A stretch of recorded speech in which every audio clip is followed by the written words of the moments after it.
ಅಕ್ಕ ಪ್ರಶಂಸೆ ವಿಶೇಷ ಕಾರ್ಯಕ್ರಮಕ್ಕೆ ಸ್ವಾಗತ. ನಾನು ನಿಮ್ಮ ಎಂಪಿ ಮುದಾಳಿ. ಬಂಧುಗಳೇ, ತಮಗೆಲ್ಲ ಗೊತ್ತಿರೋ ಹಾಗೆ ಬೀದರ್ ಜಿಲ್ಲೆಯ ಪೊಲೀಸ್ ಖದರ್ ಈಗ ಆಗ್ತಾ ಇದೆ.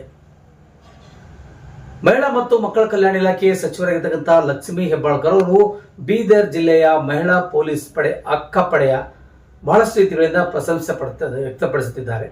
ಯಾಕಂದ್ರೆ ಇದನ್ನ ಮಾದರಿಯಾಗಿ ಇಟ್ಟುಕೊಂಡು ಕರ್ನಾಟಕ ರಾಜ್ಯದಾದ್ಯಂತ ಪೊಲೀಸ್ ಇಲಾಖೆಯ ಜೊತೆ ಸೇರಿಕೊಂಡು ಮಹಿಳಾ ಮತ್ತು ಮಕ್ಕಳ ಕಲ್ಯಾಣಕ್ಕೆ ಸಂಬಂಧಪಟ್ಟಿರುವಂತಹ ಈ ಒಂದು ಕಾರ್ಯನ ಮಹತ್ವಪೂರ್ಣ ಆಚರಣೆ ಮಾಡಲಿಕ್ಕೆ ಮತ್ತು ಇದನ್ನ ಜಾರಿಗೆ ತರುವ ನಿಟ್ಟಿನಲ್ಲಿ ರಾಜ್ಯದ ಗೃಹ ಸಚಿವರೊಂದಿಗೆ ಸೇರಿಕೊಂಡು ಅಲ್ಲಿರ್ತಕ್ಕಂಥ SP-ಗಳನ್ನ ಫೋನ್ ಸಂಭಾಷಣೆ ಮೂಲಕ ನಾವು ಇದನ್ನ ರಾಜ್ಯದಾದ್ಯಂತ ವಿಸ್ತರಣೆ ಮಾಡುತ್ತೇವೆ ಅಂತಕ್ಕಂಥ ಮಾತನ್ನ ಲಕ್ಷ್ಮೀ ಹೆಬ್ಬಾಳ್ಕರ್ ಅವರು ನಿನ್ನೆ ಬೀದರ್ ನಗರದಲ್ಲಿ ಹೇಳಿದ್ದಾರೆ.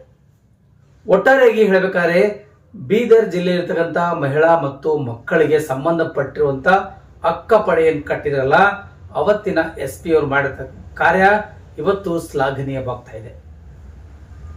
ಈ ವಿಷಯಕ್ಕೆ ಸಂಬಂಧಪಟ್ಟಿರುವ ಹಾಗೆ ಮಾತಾಡಿರುವಂತಹ ಲಕ್ಷ್ಮೀ ಹೆಬ್ಬಾಳ್ಕರ್ ಅವರು ಇದನ್ನ ಈ ಬೀದರ್ ಜಿಲ್ಲೆಯ ಮಹಿಳಾ ಪೊಲೀಸ್ ಅಕ್ಕ ಪಡೆಯನ್ನ ಕರ್ನಾಟಕ ರಾಜ್ಯದಾದ್ಯಂತ ವಿಸ್ತರಣೆ ಮಾಡಲಾಗುತ್ತೆ. ನಾನು ಸಚಿವ ಸಂಪುಟದೊಂದಿಗೆ ಚರ್ಚೆ ಮಾಡಿ ಎಲ್ಲ ಜಿಲ್ಲೆಗೆ ಅನ್ವಯ ಆಗುವಂತಹ ರೀತಿಯಲ್ಲಿ ಒಂದಿಷ್ಟು ಮಾತುಕತೆಯನ್ನು ಮುಗಿಸಿಕೊಂಡು ತಮ್ಮದೇ ಆದ ರೀತಿಯಲ್ಲಿ ಕೆಲಸ ಮಾಡಲಿಕ್ಕೆ ಅನುಕೂಲವಾಗುತ್ತದೆ ಅಂತಕ್ಕಂಥ ಮಾತನ್ನ ಬೀದರ್ ನಗರದಲ್ಲಿ ಲಕ್ಷ್ಮೀ ಹೆಬ್ಬಾಳ್ಕರ್ ಅವರು ಹೇಳಿದ್ದಾರೆ. ಬನ್ನಿ ಹಾಗಾದ್ರೆ ಅವ್ರು ಏನ್ ಹೇಳಿದ್ದಾರೆ, ಯಾವ ಕಾರಣಕ್ಕಾಗಿ ಹೇಳಿದ್ದಾರೆ, ಯಾವ ವಿಷಯನ ಹೇಳಿದ್ದಾರೆ ಅನ್ನೋದನ್ನ ನಿಮಗೆ ನಾವು ತೋರಿಸ್ತೀವಿ ನಾರಂಜ್ ಎಕ್ಸ್ಪ್ರೆಸ್ ಸುದ್ದಿ ವಾಹಿನಿ. ಬಂಧುಗಳೇ, ತಮಗೆಲ್ಲ ಗೊತ್ತಿರೋ ಹಾಗೆ ಯಾರೆಲ್ಲ ಈ ಸುದ್ದಿ ನೋಡ್ತಾ ಇದ್ರು ದಯವಿಟ್ಟು ಸಬ್ಸ್ಕ್ರೈಬ್ ಮಾಡ್ಕೊಳ್ಳಿ, ಲೈಕ್ ಮಾಡಿ, ಶೇರ್ ಮಾಡಿ, ಕಮೆಂಟ್ಸ್ ಮಾಡ್ರಿ ಮತ್ತು ನಿಮ್ಮ ಅನಿಸಿಕೆ ಅಭಿಪ್ರಾಯಗಳನ್ನು ಬರೆದು ತಿಳಿಸ್ರಿ. ಸ್ವತಂತ್ರ ಪತ್ರಿಕೋದ್ಯಮಕ್ಕೆ ನಿಮ್ಮೆಲ್ಲರ ಸಹಾಯ ಅಗತ್ಯವಾಗಿದೆ. ದಯವಿಟ್ಟು ಮುಂದಿನ ಸುದ್ದಿಗಾಗಿ ನಾವು ಮತ್ತೆ ಬರ್ತೀವಿ. ಅಲ್ಲಿವರೆಗೂ ನಮಸ್ತೆ, ಧನ್ಯವಾದಗಳು. ನಾನು ನಿಮ್ಮ MP ಮುದಾಳಿ.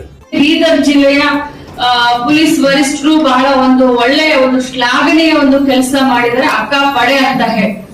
ಸೊ ಆ ಅಕ್ಕ ಪಡೆಗೆ ಸಂಪೂರ್ಣ ಮಹಿಳಾ ಮತ್ತು ಮಕ್ಕಳ ಕಲ್ಯಾಣ ಇಲಾಖೆ ಅಪ್ರಿಶಿಯೇಟ್ ಮಾಡುತ್ತೆ. ಯಾಕಂತಂದ್ರೆ ಇದನ್ನ ಇಡೀ ರಾಜ್ಯದಲ್ಲಿ ನಾನು ಅದೇ ಶೀಘ್ರದಲ್ಲಿ ವಿಡಿಯೋ ಕಾನ್ಫರೆನ್ಸ್ ಮುಖಾಂತರ ಇಡೀ ರಾಜ್ಯದ ಕಮಿಷನರ್ಗಳಿಗೆ ಮತ್ತು ಪೊಲೀಸ್ ಇಲಾಖೆಯ ಜಿಲ್ಲಾ ವರಿಷ್ಠರ ಜೊತೆ ನಾನು ವಿಡಿಯೋ ಕಾನ್ಫರೆನ್ಸ್ ಮತ್ತು ನಮ್ಮ ಸೆಕ್ರೆಟರಿ ಡೈರೆಕ್ಟರ್ ಮಾಡಿ ಈ ಅಕ್ಕ ಪಡೆ ಬೀದರ್ ಮಾಡೆಲ್ ಅಕ್ಕ ಪಡೆಯನ್ನ ಇಡೀ ರಾಜ್ಯದಲ್ಲಿ ವಿಸ್ತರಣೆ ಮಾಡ್ಲಿಕ್ಕೆ ನಾವು ಹೆಜ್ಜೆಯನ್ನ ಇಡ್ತಾ ಇದ್ದೀವಿ. ಇಟ್ಸ್ ಅಪ್ರಿಶಿಯೇಬಲ್ ವರ್ಕ್ ಅಂತ ಹೇಳಲಿಕ್ಕೆ ಬಯಸ್ತೇನೆ.